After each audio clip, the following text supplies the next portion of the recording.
What's going on, everyone? So the Los Angeles Lakers got the win, which was a great win, right? Made it a series now. Now you got to go handle business in Minnesota, got to win on the road. Look, Lakers are going to win a championship this year. They're going to have to win games on the road because they're not going to have home court every round the entirety of the playoffs. So got to handle business in Minnesota. But in the third quarter of game 2, you saw JJ Redick just go off and had some choice words, right? Not going to say those words here because it's YouTube and I want to keep it, family friendly. But you said some choice words, and I love it. I absolutely love it, right? Now, the consensus is people love it, right? Like, there's all the Darvin Ham jokes, like, oh, what would Darvin Ham have done? Hands in his pockets, like, hey, we got to ride these guys harder type thing, right? Like, all the wild stuff that he used to say. But you're also seeing some people that are like, oh, you know what? No, forget that, right? I need a coach like that. I want a coach that cares, right? JJ Redick cares. He gives a you-know-what. Right? He is as intense, if not more, than the actual players, right? You need that, right? You need guys that want it. Like JJ wants it, right? And he's just like, what are you guys doing, right? Like, if I want it, you guys should want it. What is going on here? And I love that intensity, right? Now, look, going into this season, there are a lot of questions about JJ, right? First-time head coach at any level outside of like Pee Wee, right? There was some genuine concerns. Now, I was a big fan of a JJ Redick hiring. I mean, I talked about JJ, even before it was even a thought about the Lakers when he was supposedly going to interview for Charlotte, the Charlotte Hornets. I was like, wait a minute, time out. If JJ is looking to coach, maybe you should give him a look, right? So I've been high on JJ Redick for quite some time. I looked at his lack of experience more as an advantage than a disadvantage.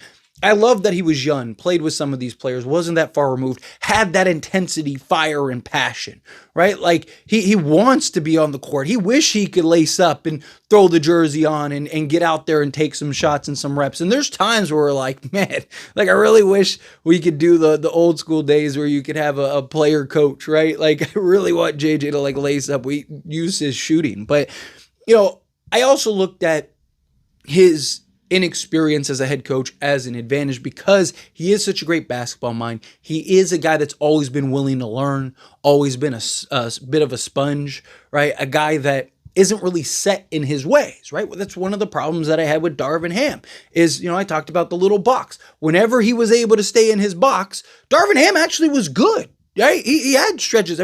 Out-coached Taylor Jenkins and, out-coached Steve Kerr and was looking great because he never had to leave that box. He never had to leave his comfort zone.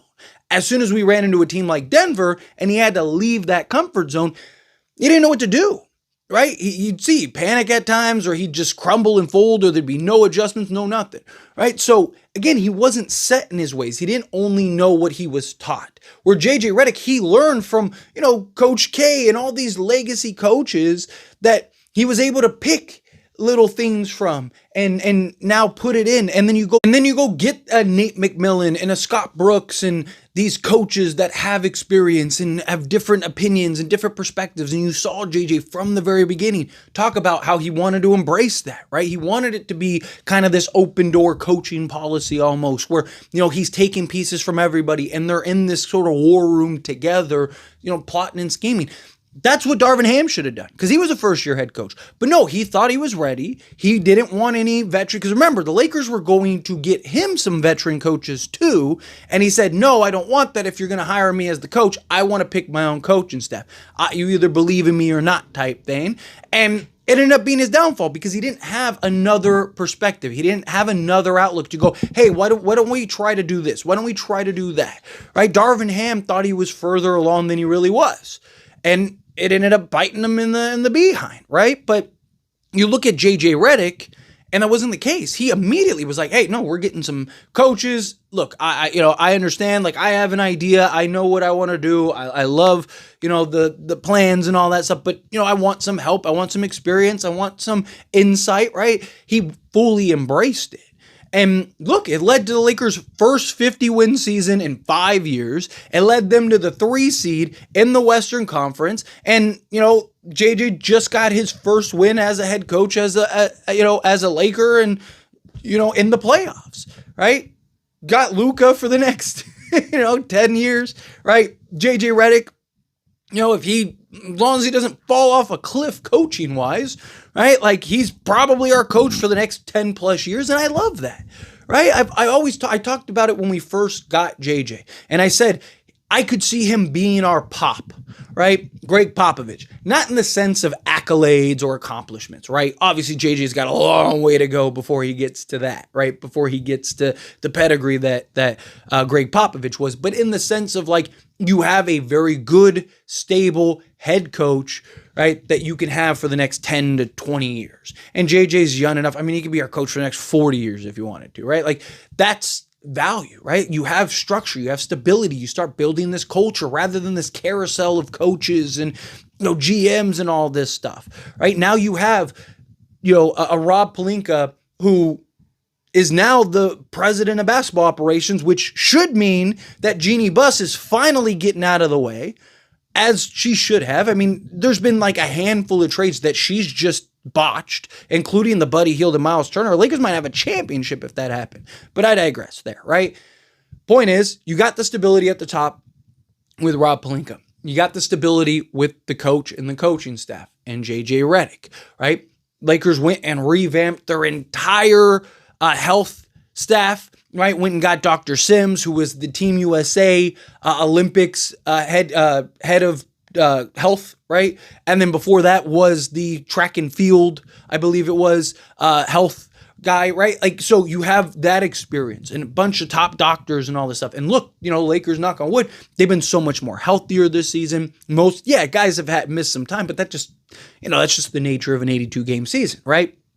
But, most of like the extensive injuries were, pre this new medical staff. They also got a brand new training staff and all of that stuff, right? So Lakers are trying to be the standard, trying to be the culture, which is great.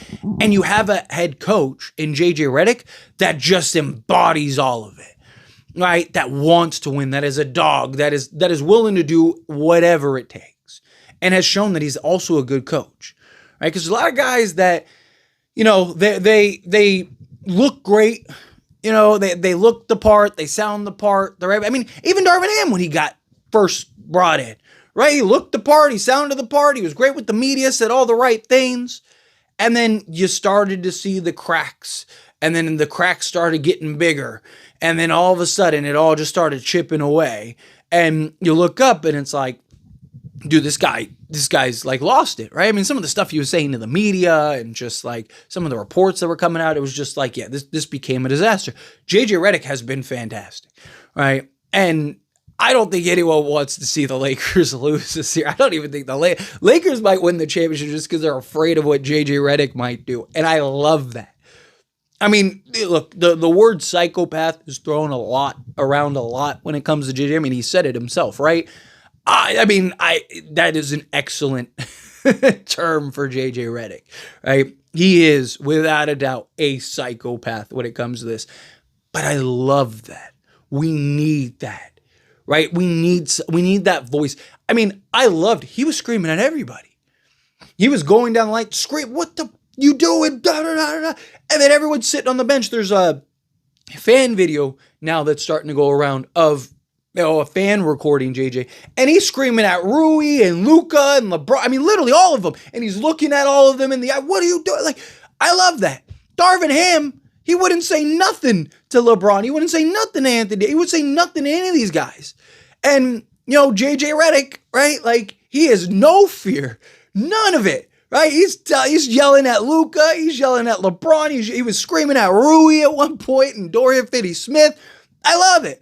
Man, even LeBron's like, hey, man, we all know JJ is going to get on it. I love it.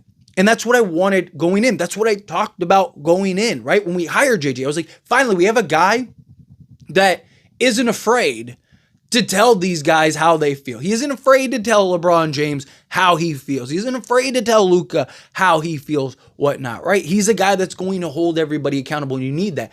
But also I talked about how you need buy-in from LeBron James and Anthony Davis and now Luka.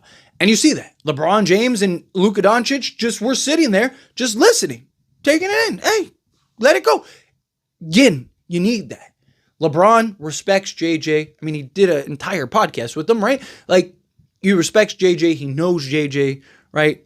But if LeBron is like, man, I ain't trying to hear none of that, right? Like, or Luka's like, come on, man, I got 30. Like, what do you, like, all of a sudden that culture starts to change and shift, right? When you can yell and coach LeBron James, everyone else is going to fall in order, right? If you can coach and, criticize and get on Luka, everything else changes, right? Like, everyone else falls in line, right? Like, that's what I love. JJ Redick isn't afraid of it, and the stars have bought into allowing him to, hey, do what you got to do. Which then you see guys, Rui and Dorian and all these other guys, yeah, okay, yeah, like, let's go, let's get it. And I love that. I love the passion. I love the energy. I love the, F you attitude. I love all of it from JJ, right? I mean, the guy's JJ just got his first win. Most people, Darvin Ham would have been all cheeks and, yeah, JJ Redick sitting there like, you know why? Because he knows job's not finished. Is the job finished? Job's not finished, right? I'm not happy about one win. I'm happy about win number 16. Why? Because win number 16 means you won the championship. He doesn't care about winning one game in the playoffs. He wants a championship. He wants to be one of the few coaches ever to win a championship his rookie season, right?